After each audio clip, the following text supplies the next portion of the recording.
Hello and welcome to the KPI Institute's webinar, Reinventing Performance Management. My name is Andrei Kostia and I will be your host for today along with our presenter, Aura Seda. This webinar is part of a series of free educational materials that aim to enhance the knowledge and know-how of those interested, while also creating a bridge between us as a company and you, our public. The KPI Institute is a research organization specialized in business performance. It operates research programs in 12 practice domains, each linked to a certification course, ranging from strategy and KPIs to employee performance, and from customer service to innovation performance. The KPI Institute continuously builds on its values of best know-how, data and facts, and common sense to achieve its mission of integrating performance as a discipline through research, publications, and, what interests us today, through educational programs such as this webinar. Today, 13 years after the KPI Institute was created, we can proudly say that our products have reached professionals in 5 continents, and that our public comprises a worldwide community of 73,000 members online and 28,000 registered companies on smartkpis.com. Today's webinar will embark on the journey of reinventing performance management, choosing the right tools and methods for your business and industry, and it will be delivered by Aura Seda, the Chief Talent Officer at the KPI Institute. Aura is an expert HR professional, consultant, and practitioner with over 15 years of experience in the organizational developmental and talent management areas. She has been involved in designing and delivering educational and training programs, which among other objectives are aimed at competency development in her area of expertise. As an educator, Aura has facilitated hundreds of training sessions and consulting programs on talent management subject matters in multiple industry settings ranging from oil and gas industry, utilities and healthcare to FMCG, finance, and the chemical industry. This presentation lasts between 45 minutes and approximately 1 hour. Please feel free to ask any questions you might have during the webinar, as they will be answered at the end of the presentation in our Q&A session. Enjoy the KPI Institute's webinar, Reinventing Performance Management. Now I would like to invite Aura to begin her presentation. Hello everyone. I am happy to spend this hour with you, focusing on performance management, on new trends, new tools, and sharing with you our knowledge and know-how in this matter. You can see now the agenda and what we will cover during this 45 minutes to 60 minutes of webinar. We will start with an evolutionary road of performance management, then discuss some requirements and steps for transforming your performance management system. Later on, we will go towards the approaches at the organizational, department and individual level on how to transform your performance management system, and we will close with some examples of contemporary performance management systems and how are they implemented, how are they running, and if there is some factor of success there. So let's start. The learning objectives that I want to share with you also touch the following: understanding where does performance management come from and why it is important to know its roots. That's why we have, we'll start with the evolution of the performance management systems. We will learn how to prepare for a transformation process regarding the performance management systems. Further on, we will touch the subject of how to identify and decide the optimal approach at the company, department, and the individual level in making this transformation. And of course, this you will learn the contemporary methods of performance management systems. The evolutionary road of performance management, although it might sound suspicious or at least very academic to start with a history lesson, it is important to understand the fact that performance management was always correlated with the evolution of the business environment, the industries, the technology, political evolutions, and so on. So it is important for us to understand how did we come to this stage. Also, knowing where we started gives us milestones regarding the rhythms, the expectations, in such manners that we can predict change better and be better prepared in terms of business readiness. This is the timeline I wanted to share with you, and although management practice starts this scale with the 1930 period, so before World War I. I wanted to share with you from the ancient times what performance studied it about. So we had punishment and slavery in the antiquity. We went to subjectivity in Wei dynasty. So the Chinese always evaluated people based on their opinions and not necessarily on performance. But then we go to the industry and army when we find in the 16th to 17th century value scales, evolving then to 1800 when Robert Owen introduced the observation and scoring sheets. Then we reach the milestone of 1930 when before World War I there was the first formal appraisal. And then starting with the development of the management science in the United States, we find quantitative evaluation criteria, followed by application of performance management term, and coming to the 2000 years when we find the balanced scorecard and we start integrating employee performance in the performance management area of the business. So as you can see, things change quite rapidly in the last 100 and 150 years. And although oftentimes performance management is used only in relation with the employee performance processes, you will see further on that things are related, and you will see some statistics that correlate the performance management of the business with the employee performance processes. So this is what was behind us. Coming to the present days, we will further discuss about the requirements and steps for transforming your performance management system. Even if you have some kind of system or you don't have any and you want to set up something new, the following information will help you in your endeavors. Like in every process transformation, we'll always start with the current situation. And there are some statistics I wanted to share with you just to give you an image of how performance management is perceived lately. So we have like this: 45% of the HR leaders do not think that annual performance reviews are an accurate appraisal for employees' work. So they don't always reflect the work that is done. CFOs, so chief financial officers, spend at least 40% of their time on business performance management, but they estimate that 30% of their company's performance potential is lost due to ineffective performance management processes and behaviors. Only 23% of the HR executives think that their performance management process is accurately reflecting employee contribution.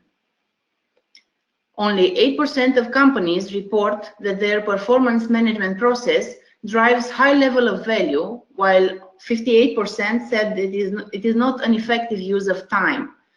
The loss of time and money and other resources are a very interesting area to explore when talking about performance management, because we oftentimes do not look to what we miss, we only look at what we supposedly will gain. A poll with 2,677 respondents revealed that 98% of them find annual performance reviews unnecessary. Among those respondents, there were 645 HR managers, 232 CEOs, and 1,800 other employees. That percent is just crushing. Only 14% of organizations are happy with their performance management system, no matter which one they use. 2/3 of performance management systems misidentify high performance. This is quite disturbing, considering that the talent management area is quite strategic and it has like 2 decades of practice already. In 2013, most organizations needed a 20% improvement in the employee performance, but typically performance management can only improve performance by 5%. So what's happening with the rest? 58% of organizations rated their performance management system as C grade or below, where A is the best grade you can get. And 30% of performance reviews end up in decreased employee performance because they usually drive to demotivation. In practice, performance management continues to really be about performance appraisal. Even though there is not to goals and agreements, the real focus continues to be on the back end. So it is still called the appraiser system. Performance management continues to be an HR-driven process, something done more for the people than for the business. In other words, it is once removed from overall business process management, and thus losing the correlation between the two. What needs to be done, since this is how we stay at the moment? The requirements for transforming your performance management system are only three. They consist in alignment, culture, and transformation. What do I mean by alignment? It's about what role must performance management play in continually connecting people with larger goals and issues of the business, and what are the key events or rituals to facilitate this flow. So it's no longer about only the people, and it's no longer about only the business, and it's no longer only about the numbers. These things need to be correlated. What do I mean by culture? Performance management contains most of the key linking interactions between people and the business. Interactions that are about goals and priorities, about process problems and solutions, about quality of contributions and needs for support and development. Inside these interactions resides the DNA of culture, and too often that DNA does not reflect the values on the wall posters. I'm sure that all of you had at least one experience when you saw in a company or in your own organization posters with the values, or you find them in the presentations you make, or in the flyers you get, or in the maps with the benefits that you receive, or on your screensavers. But you don't actually find them in the organization, in the behavior of the people. So all that is focused on the culture of an organization need to be changed or need to be adjusted. And what do I mean about transformation? Most organizations are on a transformation journey that goes beyond classic change management. It involves structures and relationships that are changing. The view of the organization is changing.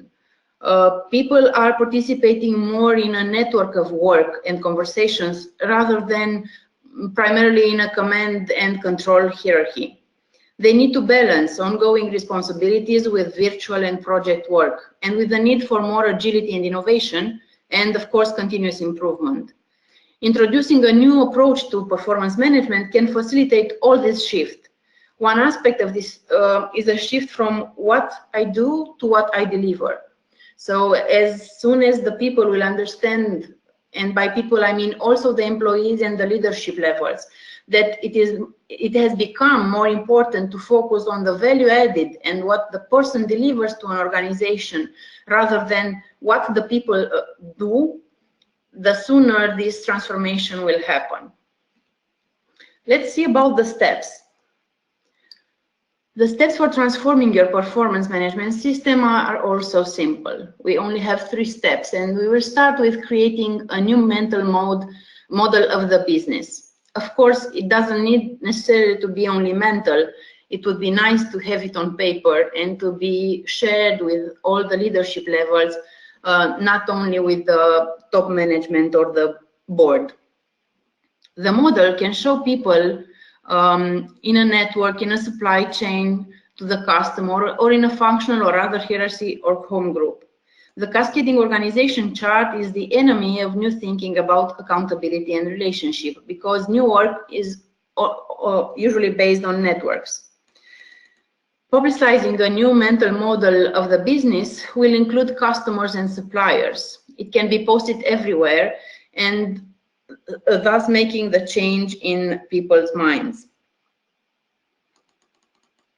The second step would be to equip and hold people accountable for managing themselves. It is very important to look to yourself first and then to others. Many individuals are working on a variety of projects, so it is really individuals who are managing themselves. The first job of a supervisor or coach is to help every new employee to become accountable for himself or herself. And it is the organization's job to help everybody develop and use respectful, direct communication skills as part of their self-management role. We don't empower people, they have it already. And if this shift happens, then the transformation will happen as well. We also have to keep in mind that we must help them to take on their power. So any performance management practice should be viewed as a partnership. Individuals and managers and other stakeholders should initiate conversations about goals, problems, and accomplishments. They should solicit and provide feedback in ways that get both appreciation and useful critical observations. Because this shared responsibility breaks traditional command and control patterns. However, managers do have a special responsibility. They must set the climate and expectation for this kind of relationship. So this means that the managerial role is no longer only to command and control, and it does not have room for operational day-to-day tasks. The managerial role is a role in itself, and this is the only thing that it does, manage. Redesigning the business management processes to fully integrate important performance management events will link people to the business. And any business needs to be sensing the environment, diagnosing its capabilities, deciding on priorities, translating priorities into actual work on the ground, and keeping track of how it's going. Since a business it is run by people, this task can be done mechanically or automated. Communication and dialogue is the key. So is clarity about decision rights and responsibility. Everyone cannot do and decide everything. So it's management's job to be sure there are goals, strategies, resources, budget, processes, and any other elements of organization design in place, and to step in when people are having trouble delivering on commitments. But it's also everyone's job to be a business within a business. So there comes the personal accountability that we were talking about. And the third step would be redesigning the business management process to fully integrate important performance management events that link people to the business. As I was saying, this connection needs to happen in order to fully have a transformational process in place. Because culture is very important, I'm also sharing with you some knowledge from my previous webinar when we talked about the culture of performance, and consider these three major components in an organizational life in order to support the efforts of implementing a culture of performance. You will always have the people, the processes, and the strategy. The people refer to who is delivering the expected performance in your organization. Processes are generally the what we use in our work, the tools, the systems, the processes, the organizational policies and procedures, and any other support systems we might have. And the strategy is something that cannot be missing from all this canvas. The how we are delivering our results with clear and expectations and measurable outcomes are very, very important. We will further move to the approaches of the organizational, departmental, and individual levels on transforming your performance management systems. Regarding the approaches on the organizational level, here are some recommendations. You need to take the time to plan strategically for your business, considering short-term, middle-term, and long-term. No matter the size of the organization, there is a saying, failing to plan is planning to fail. So do take this time and consider where do you want to move with your business and put it in writing. Also consider involving an external partner or consultant for having more objectivity and feedback from the market. Oftentimes you are so drawn into the operational or into your business that you miss the obvious things that are happening in the exterior. So an external consultant can give you such clarity. You should balance your focus between numbers and people. Although planning usually refers to numbers, it is important to consider the aspects like organizational culture, people development, and other people-related processes that need to happen in order to support your business plans. You should also involve your talent management coordinator and make him or her a valuable partner. Having this person out of the planning process will just be very difficult to deliver what you plan. This person will need to provide you the skills and the competencies that you need in order to achieve your goals. And his or her input from the market is very important on deciding your strategy for the at least middle term and long term. And also you should review your business model and strategy periodically. I cannot recommend do it once a year or once every 2 years or I don't know, every 2 months. But oftentimes it is important to just stop and review and evaluate what you already have and see how can you improve or how can you adapt or how can you just make more simple, easier, and just be there on the market. What are the approaches at the department level? You should always start your planning with learning the company's strategy and business objectives. And generally for companies, this is the hardest part, because if the first step isn't completed, you find yourself in a very difficult and delicate situation. It's very hard to I don't know, prepare a talent management strategy if you don't have the strategy at the organizational level, or if that strategy is not very clear, is not well thought, is not well planned, and so on. Make a thorough research in your area of expertise and stay on top of current and future trends. It is important to know your place in the industry, your place on the market, and inside the organization. Involve the team into the planning process. Although it's not necessarily a practical thing, because it depends on the dimension of the team, it is important to have at least a few representatives involved into the planning process, because they will be the ones who will have to deliver what you put on the paper. You should plan strategically and go in depth to the tactical measures you consider implementing. So do not resume only to setting up your strategic objectives. You should go on tactical measures and even on the actions you consider taking to implement those strategies. And also always keep in mind the resources you have, the budgets that you have, and how to spend it wisely, how to be efficient in your choices, and how to invest and not spend, if I may say so. What would be the approaches at individual level? As an individual, you should always focus on how you contribute to organization's strategy and goals, and not on what work you do and what you do on a daily basis. You should track your activity and performance.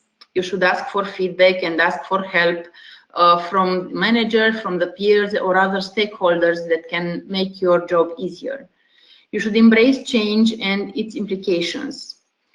We live in a world that it's very fast changing, and we should understand that waiting for things to happen like they were happening 1 year ago or 3 years ago is no longer a desired behavior in the organizational context. So you need to embrace change and also focus on continuous development and lifelong learning. If you do not do this, you will probably be left behind. This would be the approaches we recommend. And then we will move towards the contemporary performance management systems. That actually is my favorite part of this webinar, as it brings you some insights on what's trending, what are big companies doing in this transformation of the performance management systems.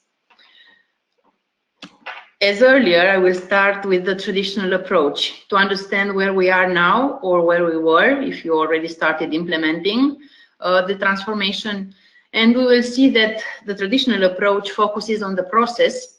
So we do have the annual performance reviews, most of us, that are what comes first in people's mind when we say performance. So each time you say performance, people think of the annual performance reviews. And there is also a focus on scorecards and performance dashboards or any other tool that you use to track performance. Unfortunately, these kind of documents or instruments lack clear expectations, usually involve insufficient feedback and coaching, insufficient or none. They focus too much on gaps and provide little time for learning. Actually are drowning everyone in documenting things and not taking action towards improving things. What do early adopters of cutting-edge practices in performance management do? We chose 3 of the main big companies that are most probably very known to everyone.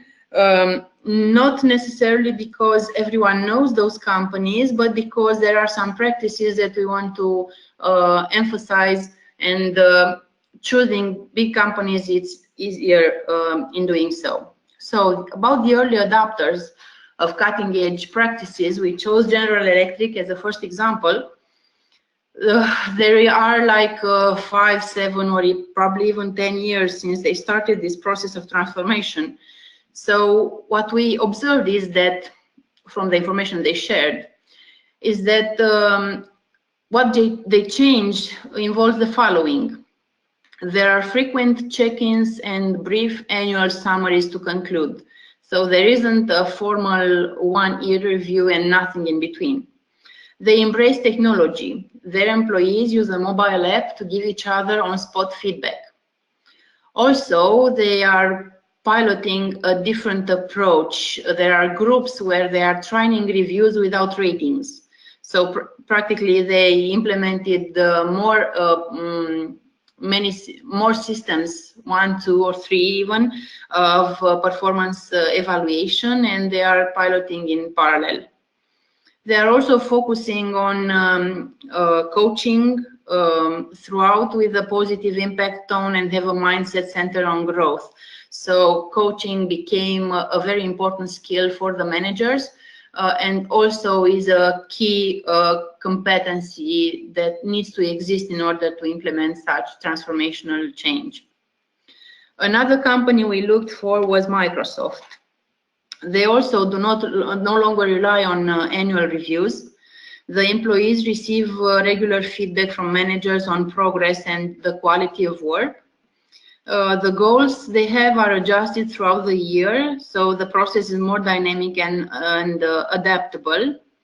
And also they encourage great speed, creativity, and collaboration, because it's about the people relations and not necessarily the system they use. And another early adopter is Adobe. They also did a shift from annual ranking to more frequent and informal conversations between managers and peers. These kind of discussions and conversations facilitate better understanding and better feedback of what's expected from you, what you deliver, what are you expected to deliver, and how to change your behavior towards that. There are fewer valued staff leaving and also increasing involuntary and non-regrettable attrition. So there are also they also share the effects of this change, and also retaining the right people. Because attrition only as a number is not necessarily the most relevant KPI to follow. You need to also look on who did you retain and who left the company. What are some other recommendations that they had and they shared? That in parallel, you need to align people processes. So if we say that coaching is a valuable competency that needs to exist, and you look into your organization and realize that your managers are more operational, like 80% of their time they are operational, and they do not have the time or the skills to be coaches for their teams, then you should consider investing in training. You should adjust your budgets accordingly. So every process that supports this change in performance management needs to be adjusted. When we talk about transforming performance management, we do not look only at the employee performance, as I was saying in the beginning of the webinar. So you need to look into all the people processes and adjust them accordingly, adjust your costs, your budget, your investment, and see how you can implement such transformation. We were talking about these cutting-edge practices, so I want to share with you 3 of these practices and how are they implemented. The first one is the ongoing feedback. It helps build positive relations in the team and across the hierarchical levels. It also contributes to solving problems in real time. It increases the focus on development of the people. It leads to more valid performance reviews and, of course, better pay for performance. It also contributes to creating a positive feedback culture, and it fits the fast-paced strategy of many businesses. But how is it done? It becomes, or it should become a practice for all employees, not only the managers, but also each operational individual in the team. When something happened, good or bad, the feedback should be delivered. And also there should be, let's say, a performance journal kept when you track and you mention all the feedback that you give or you receive. Otherwise, if you don't take notice in time of these feedbacks, you may reach a point at an annual discussion, or when you talk about salary increases, or when you ask for a promotion, to not be able to deliver if things aren't done properly. So just deliver this feedback and take notes that you did it. A second cutting-edge practice is rating-less appraisals. Ratings oftentimes demotivate. So there is a fight or flight response from individuals. Also, these ratingless appraisals save time. It allows managers and employees to directly address performance versus actually debating ratings. So we no longer talk about why did you give me a 3 when I think I worth a 4, but discuss on what did I do wrong and I need to address and improve, or what can I do better the next time, and so on. It also encourages collaboration versus competition and leaves room for discussion around employee development. So we find again the employee development component that needs to exist in the organization in order to boost the performance of the employees and of the business, of course. And the third cutting-edge practice would be crowdsourced feedback. The crowdsourced feedback, it is based on social recognition. It is more natural, more specific, timely, and useful. It fits a team-based modern organizational designs, and it also applies to teleworking and the virtual teams. It also helps create a positive feedback culture. So we find the organizational culture again mentioned and is an important aspect of this transformational process. And also managers can leverage feedback captured for a robust view of performance. These 3 cutting-edge performance management trends, as described here, you might probably consider that you are using some, or maybe you read about and you are considering implementing. I prepared a poll for you now that will address the practices that you probably already embrace in your organizations regarding these new cutting-edge trends. Andrei?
I've shared with you the results of the poll, if you can see them. I don't see them. Could you help me the numbers? Yes. So 43% voted A, ongoing feedback only. 43% again voted none of the options listed, and 14% voted no rating systems like OKRs only. Thank you very much.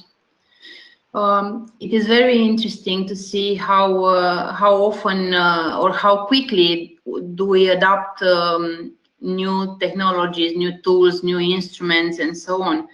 We couldn't be speaking today about crowdsourced feedback if there wasn't technology from 5 or 10 years ago that focused on social sharing.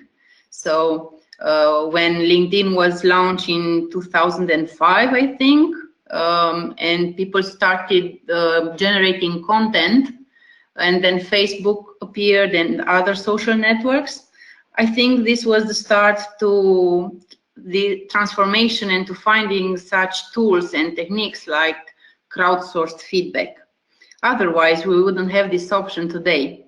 So it is very important that to realize that there are some practices like ongoing feedback that come probably naturally to us, come from experience or from trainings or from years of talking about feedback.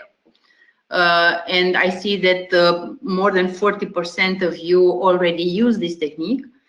And talk about crowdsourced feedback, that is something new, something that evolved from other practices, from other technologies. Probably you will adopt it, those tools as well, or the crowdsourced feedback. This is new now. We don't know in 1 month or 1 year what kind of instruments we might find or invent in order to better manage the performance aspect in our organizations. Thank you very much for answering the poll. We will go further to some recommendations. We will start with creating real-life conversations in your performance discussions. And when I mean performance discussions, I don't necessarily refer to the annual appraisal discussions or people dialogue or performance dialogue or how it might be called in the organizations, but in everyday discussions, in everyday feedbacks that you deliver, in everyday interactions when you talk about people's work or people's deliverables. Also, you should recognize accountability. It's not necessarily always about other people's performance, but ours as well. So not everything that goes wrong is the employee's fault. And poor performance doesn't always have to be blamed on them either. I was reading a story a few months ago on LinkedIn, and it was very surprising for me because it was a story of a mother about her daughter. So these kind of stories you usually find on Facebook, not on LinkedIn, but I liked very much the analogy she made. She shared with her network the fact that her daughter has a very beautiful writing, and at some point her writing changed and it became very ugly, and she scolded the girl, and the girl said that the pencils were blunt, so this is why she couldn't write beautiful. Of course, the mother first reaction was don't blame the pencils. But she had the inspiration to check on the pencils, and indeed they were blunt. So once they were sharpened again, the daughter's writing became beautiful again. This was the story, but also her conclusion was very wise, and she said the same as I shared with you earlier, that you should always check the cause of an employee low performance. It might be related to some tools or some missing information or some other connection that it was not made. So it's not necessarily the employee's performance that is low, but there is a contributing context that can affect that performance, and everything should be addressed, not only the employee performance only. I wanted to share with you this story because it oftentimes comes to the person, and we should be considering the context as well. Another recommendation is to consider the data. We hear very often lately in the last years about big data. It's a trend. It will be a very important tool in how we manage business, and of course how we manage people and how we manage employee performance. You should include also qualitative and quantitative data. So don't leave any out of your analysis. You should revise your business model periodically, as I was stating earlier also, and stay on top of industry trends. As you can see, we live in a fast-paced environment, and I actually cannot name an industry that it's slow-paced. So we should all be up to date with what's new. And do not ignore the organizational culture. Focus on building a culture of performance, a culture of ongoing feedback, because these things will contribute once they become a day-to-day practice. They will contribute to a better performance across the organization. We reached the final part of the webinar, and we have a webinar review that I want to share with you. The evolution will continue, actually continues with a focus on human-to-human interactions, although we see in the media that artificial intelligence happens. It's a fact. It's something in our reality now, is no longer in the future. We now than ever need to focus on human-to-human interactions. You should have frequent conversations to accommodate shifting business priorities, conversations across hierarchy levels, across teams, and so on. There is also a motivational science in place already. A better approach of performance should be aligned to what works best according to this science. So we are no longer blind in this matter. And also consider that talent management provides structure and guidance. So HR, so former HR, no longer runs all these processes, so is no longer responsible of employee performance. They provide structure, guidance, they provide development in order for direct managers and employees, so everyone in the organization can have access to instruments for further development and, of course, improvement of the performance. I thank you very much for following me, and we will open the Q&A session now.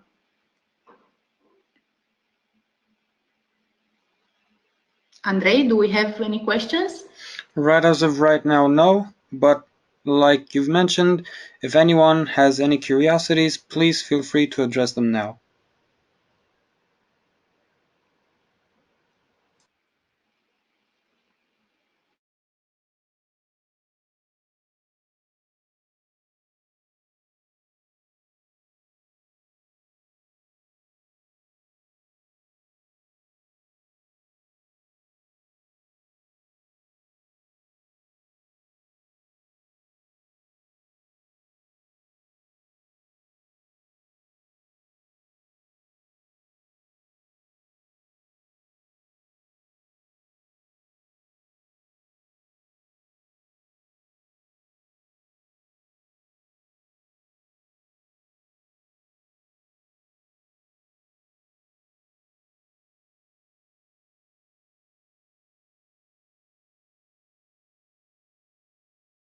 Alright, so we've received a first question. Is 360 degrees considered a crowdsourcing style of feedback?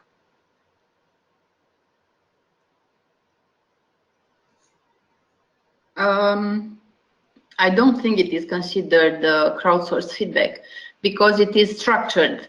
You in a 360-degree feedback, you decide, or someone decides in this process who will receive those evaluation questionnaire and who gives the feedback. So it's not open to everyone. It's decided who will give the feedback. Also, in the 360-degree feedback, there are in that questionnaires there are some competencies that are assessed, competencies or any other traits. So it's directed. This is not open. In the crowdsourced feedback, the feedback refers or addresses any kind of performance. So it's not directed. I hope I answered the question. Yes, and with this came a follow-up request. Could you please kindly give us an example of crowdsourcing feedback? Let me think a bit. Yes, I was mentioning early in the example of GE that they use that mobile app to give on-spot feedback. That on-spot feedback is given to any employee following any kind of interaction. That would be crowdsourced feedback for employee X, who received from other colleagues on-spot feedback during a month or a week, yes, according to their interactions and their working relations. So the entire feedback collected by employee X would be crowdsourced feedback. Okay, thank you very much for your answer. We are still waiting on questions, if anyone has any.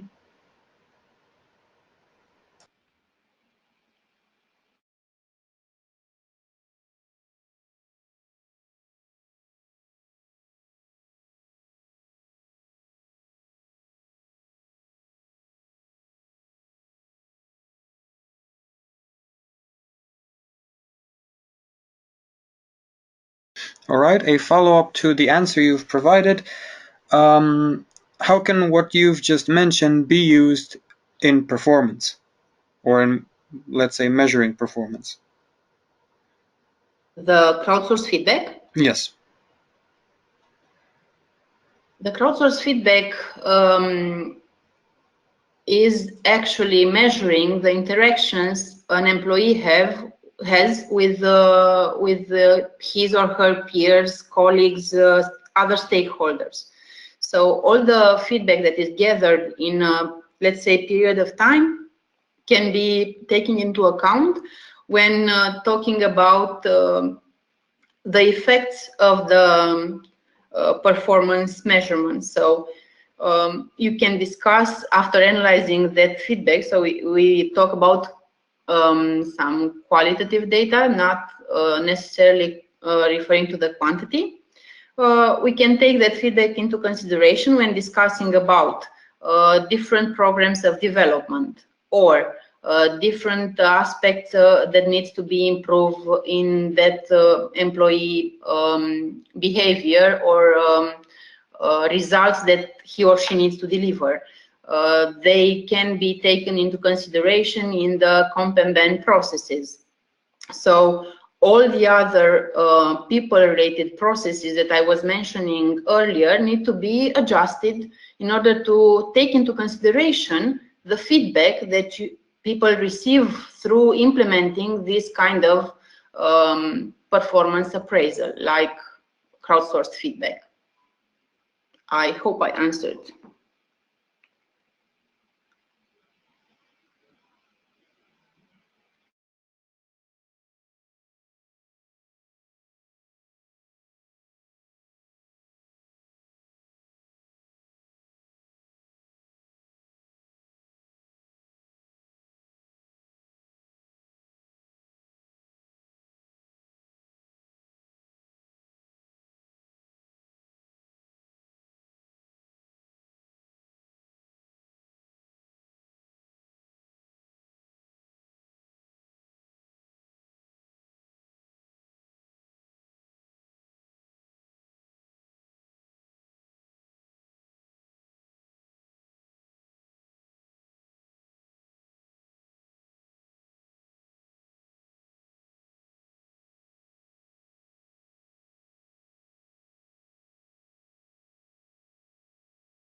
Well, seeing that there seem to be no other questions as of right now, this brings us to the end of our webinar.